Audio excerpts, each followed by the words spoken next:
Imagine if you could halt the constant march of time.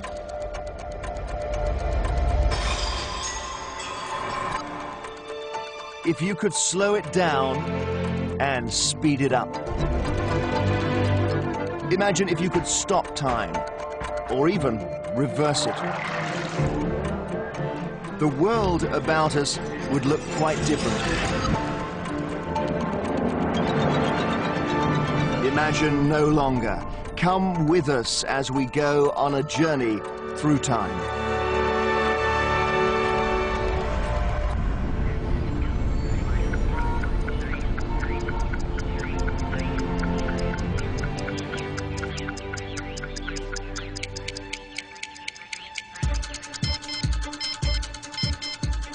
Our lives are ruled by the clock.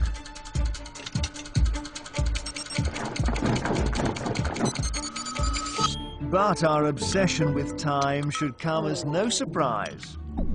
Deep inside us, we all have a clock that regulates our lives. Can this body clock tell us when we're most likely to get drunk?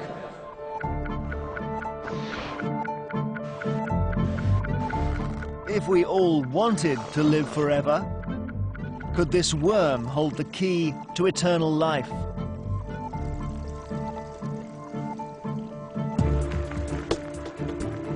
In our busy lives, we are always chasing time, always trying to save it.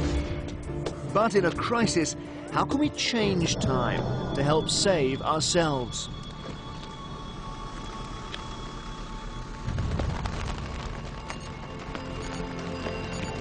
We think of ourselves as slaves to the clock.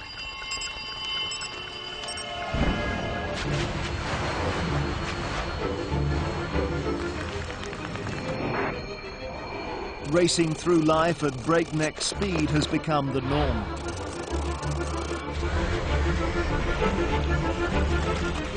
But could our pursuit of speed be the key to time travel, letting us visit the distant future? Will we ever truly become masters of time?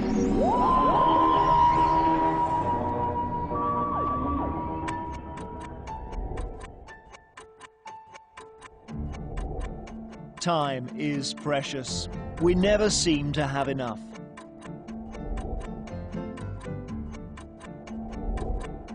We've spent centuries building clocks, all to more and more accurately measure the passing of hours, minutes, and seconds.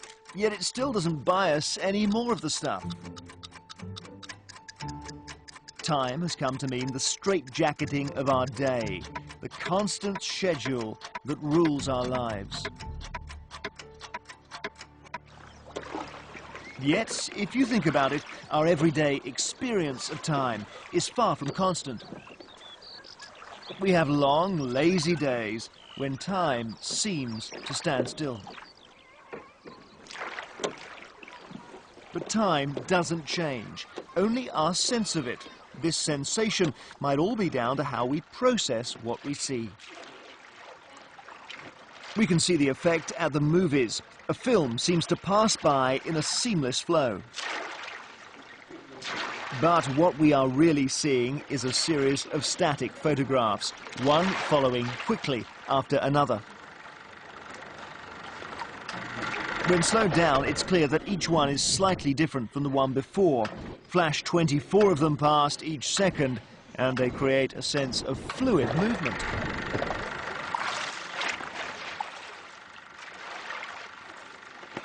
Your brain works in a similar way. When you leave the cinema, you're also seeing the world as a series of pictures.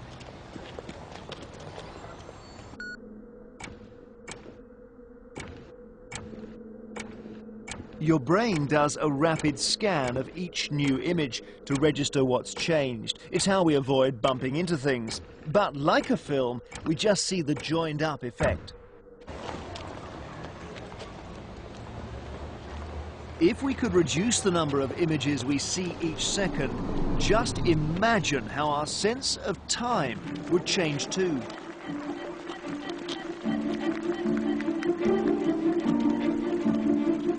our lives would appear to flash past like an express train.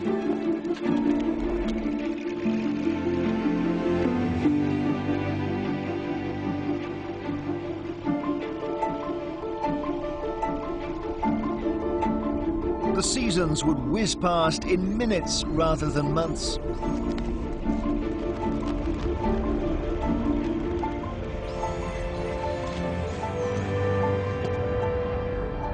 If, on the other hand, our brains scanned a huge number of separate images every second, we'd be swamped with detail. It would be like living in perpetual slow motion.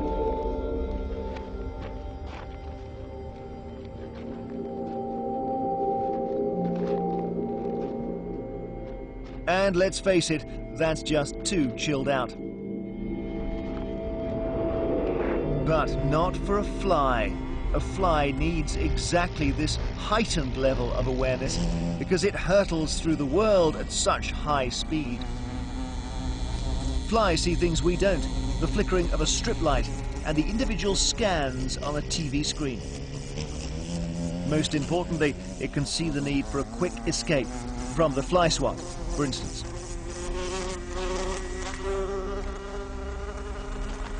We don't need to see the world like a fly. Day to day, that level of detail is unnecessary. The rate at which we clock our surroundings is the one that best fits our pace of life.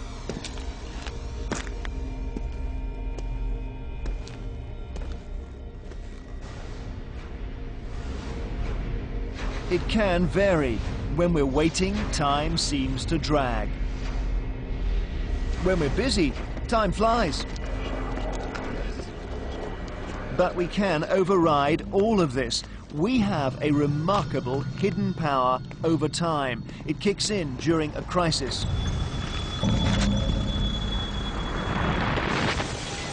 Faced with extreme danger, the mind enters an altered state. People report seeing in black and white. Why bother to waste time processing color when your brain is on overload?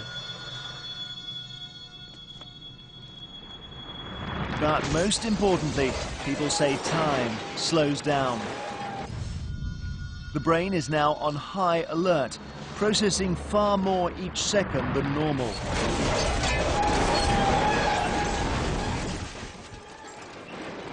It buys you extra time to think and act.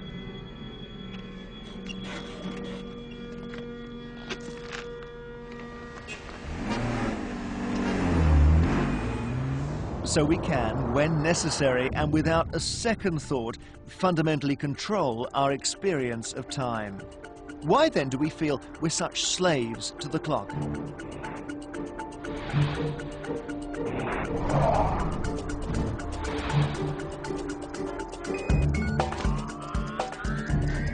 Time is organized to a level that borders on obsession.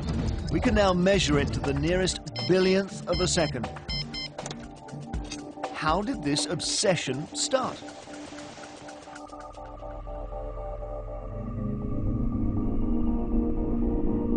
Well, we've come by it quite naturally. Even though the Egyptians were the first to formally divide daylight into hours, we were well equipped to tell the time way before this. Our earliest ancestors used the changing seasons to measure out the years.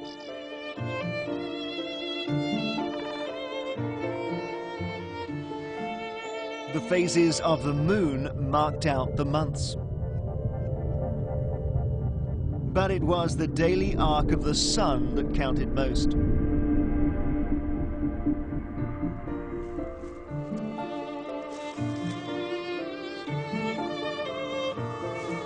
Nature follows this rhythm.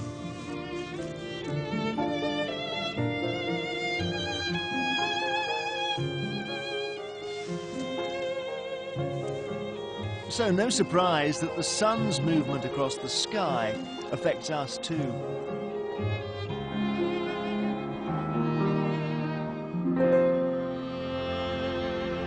Although we use the shadows it casts to mark time, the sun's influence goes much